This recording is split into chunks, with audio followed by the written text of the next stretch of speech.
প্রিয় ছাত্রছাত্রীরা, Bangla major semester 4 CC 4 থেকে কবিতার অংশে অর্থাৎ মডিউল 1-এ যে সমস্ত ছোট প্রশ্নগুলো হতে পারে তার একটা সাজেস্টিভ প্রশ্ন উত্তরের পর্ব তোমাদের জন্য তৈরি করে দিলাম। ঝটপট দেখে নাও, এই প্রশ্নগুলো অবশ্যই তোমরা করে যাও। তবে বলে রাখি, ভালোভাবে কিন্তু টেক্সট বইটা রিডিং পড়ে যাও, তবে গিয়ে শর্ট কোয়েশ্চেন 15-র মধ্যে 15টা অ্যাটেন্ড করতে পারবে। প্রথম প্রশ্ন, কা আ তরু বড় কত সংখ্যক পদ কার লেখা? এটি প্রথম পদ এবং এটি লিখেছেন কবি লুই পাদ। পরের প্রশ্ন, চিয়ে কথার অর্থ কি? উত্তর হবে মন। পরের প্রশ্ন, চর্যাপদে টিকা কে লেখেন? চর্যাপদের টিকা লিখেছেন টিকাকার মুনি দত্ত। পরের প্রশ্ন, পৈঠ এবং এড়িয়েউ শব্দের অর্থ কি? পৈঠ শব্দের অর্থ হলো প্রবেশ করলো, এড়িয়েউ শব্দের অর্থ হলো এড়িয়ে যাওয়া হোক। আমহে শব্দের অর্থ কি? আমহে শব্দের অর্থ হলো আমি বা আমার আত্মা। পরের প্রশ্ন, কেনাবাসী বায়ে কবিতাটি কার লেখা? কোন কাব্য, কোন খণ্ড?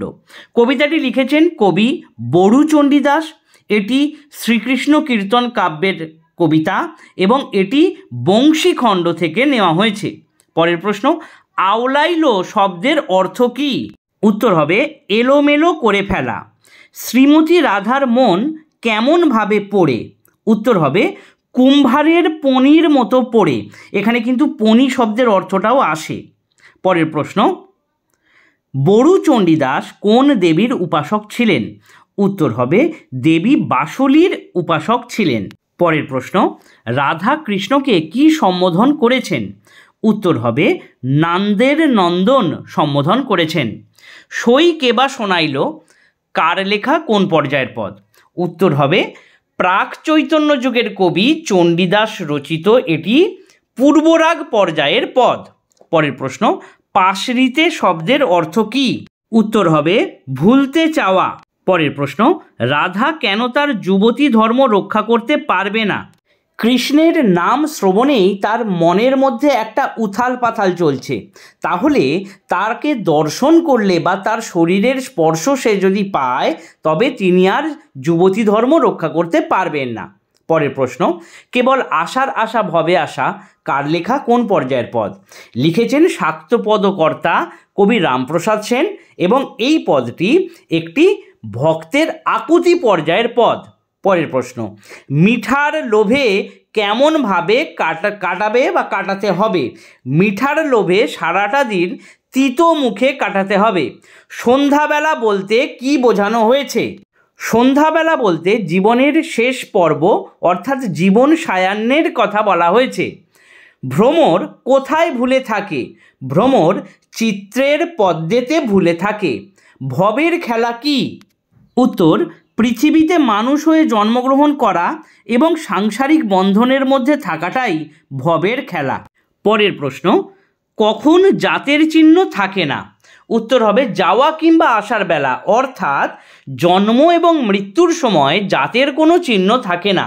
পরের প্রশ্ন, লালনের গানকে কি বলে? উত্তর হবে লালনী সঙ্গীত বা বাউল লালনী সঙ্গীত। হে বঙ্গ কবিতাটি কি জাতীয় কবিতা? এটি আত্মস্মৃতিমূলক একটি সনেট জাতীয় কবিতা। এই কবিতায় সনেটের মিলবিন্যাস লেখো।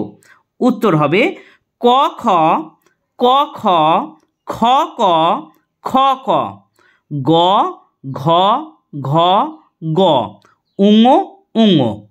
এই কবিতার পূর্ব নাম কি ছিল? উত্তর হবে কবি মাতৃভাষা। পরের প্রশ্ন, পরধন বলতে কি বোঝানো হয়েছে? ইংরেজি ভাষায় কাব্য চর্চা করে কবি মধুসূদন শ্রেষ্ঠ হতে চেয়েছিলেন। নিজের মাতৃভাষাকে ছেড়ে অন্যের ভাষার প্রতি লোভকেই পরধন বলা হয়েছে। কবি কুললক্ষ্মী স্বপ্নে কি বলেছেন? কুললক্ষ্মী কবি মধুসূদনকে স্বপ্নে আদেশ করেছেন যে তাকে তার মাতৃভাষায় ফিরে যাওয়া উচিত। পরধনে লোভে মত্ত না থেকে মাতৃভাষার রত্নভাণ্ডারে ডুব দিতে বলেছেন কুললক্ষ্মী। পরের প্রশ্ন, কাটাইনু বহুদিন সুখ পরিহরি এবং তারপরে রয়েছে এ ভিখারি দশা কেন তোর আজি, কে কাকে বলেছেন এবং কোথায় কিভাবে কাটিয়েছিলেন। বঙ্গমাতা বা কুললক্ষ্মী তিনি বলেছিলেন মাইকেল মধুসূদন দত্তকে। দীর্ঘদিন পরদেশে থেকে তার বহুদিন অনাহারে অনিদ্রায় থাকতে থাকতে তার মধ্যে কোনো সুখ ছিল না, কারণ তিনি শ্রেষ্ঠত্ব পাননি বিদেশি ভাষায়। পরের প্রশ্ন, বলাকা কবিতার প্রকাশসাল লেখো। উত্তর, 1322 বঙ্গাব্দে সবুজপত্র পত্রিকায়। বলাকা কাব্য কাকে উৎসর্গ করেন? উত্তর হবে তার বন্ধু উইলিয়াম পিয়ারসনকে উৎসর্গ করেছিলেন। পরের প্রশ্ন, বলাকা কবিতা কোন ছন্দে লেখা? উত্তর হবে মুক্তক ছন্দে লেখা। বলাকা কবিতাটি কোথায় বসে লিখেছিলেন? শ্রীনগরে ঝিলাম নদীর বুকে বোটে বসে তিনি লিখেছিলেন সন্ধ্যাবেলা। পরের প্রশ্নটা খুব গুরুত্বপূর্ণ। হংস বলাকার শব্দে পর্বত, তরুশ্রেণী, তৃণদল ও বীজ কি চেয়েছিল? এই চারটি আলাদা আলাদা প্রশ্ন, চারটি প্রশ্ন একসাথেই দিয়ে দিয়েছি। পর্বত চেয়েছিল বৈশাখের নিরুদ্দেশ মেঘ হতে। তরুশ্রেণী চেয়েছিল পাখা মেলে মাটির বন্ধন ফেলে উড়ে যেতে, অর্থাৎ আকাশের কিনারা খুঁজতে চেয়েছিল। তৃণদল মাটির আকাশে ডানা ঝাপটাতে চেয়েছিল এবং বীজ মাটির আধার নিচে অঙ্কুরের পাখা মেলতে চেয়েছিল। বলাকা শব্দের অর্থ কী? বলাকা শব্দের অর্থ শাড়ি। এই কবিতায় হংস বলাকা অর্থাৎ বুনো হাঁসের শাড়িকে বোঝানো হয়েছে। হংস বলাকার পাখার শব্দ কিসের সঙ্গে তুলনীয়? উত্তর হবে শব্দময়ী অপ্সরা রমণীর সঙ্গে তুলনীয়। পরের প্রশ্ন, আবোল তাবোল কী জাতীয় কবিতা? উত্তর হবে উদ্ভট বা ননসেন্স কবিতা। যদি আবোল তাবোল গ্রন্থ বলে তাও একই হবে। পরের প্রশ্ন, আবোল তাবোল কবিতায় কবি কাকে ডাক দিয়েছেন? প্রাণরসে ভরপুর তরুণ প্রজন্মকে ডাক দিয়েছেন। পরের প্রশ্ন, খ্যাপার গান কেমন? খ্যাপার গানের কোনো মানে নেই, কোনো ছন্দ নেই। কান্ডারি ঘুষিয়ার কবিতার কাব্যগ্রন্থের নাম লেখো। সর্বহারা কাব্যগ্রন্থ, 1927 সাল। ভারতের দিবাকর বলতে কাকে বলা হয়েছে? ভারতের দিবাকর বলা হয়েছে নবাব সিরাজউদ্দৌলাকে। পলাশির যুদ্ধ প্রসঙ্গে এই কথাটি এসেছে। সুচেতনা কবিতার কাব্যগ্রন্থের নাম কি?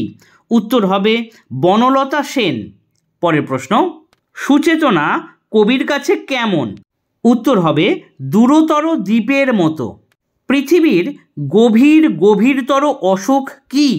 ক্ষমতা দখলের লড়াইয়ে নিজের আধিপত্য বিস্তার করার জন্য ভাই ভাইকে হত্যা করছে, রক্তপাত ঘটাচ্ছে, এটাকেই বলা হয়েছে পৃথিবীর গভীর অসুখ।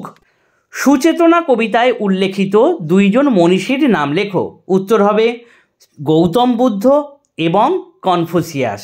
শাশ্বতী কবিতার কাব্যগ্রন্থ কি? উত্তর হবে অর্কেস্ট্রা কাব্যগ্রন্থ, 1935 সাল। আমার সন্ততি স্বপ্নে থাক বলতে কি বোঝানো হয়েছে? এ কথার মধ্যে দিয়ে এক পিতার বিধাতার কাছে তার সন্তানের জন্য সুখ কামনা করেছে।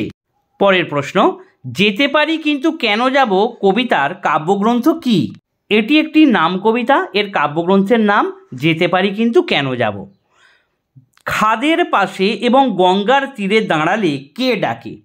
খাদের পাশে দাঁড়ালে চাঁদ ডাকে আয় আয়, এবং গঙ্গার তীরে এসে দাঁড়ালে চিতা কাঠ ডাকে আয় আয়।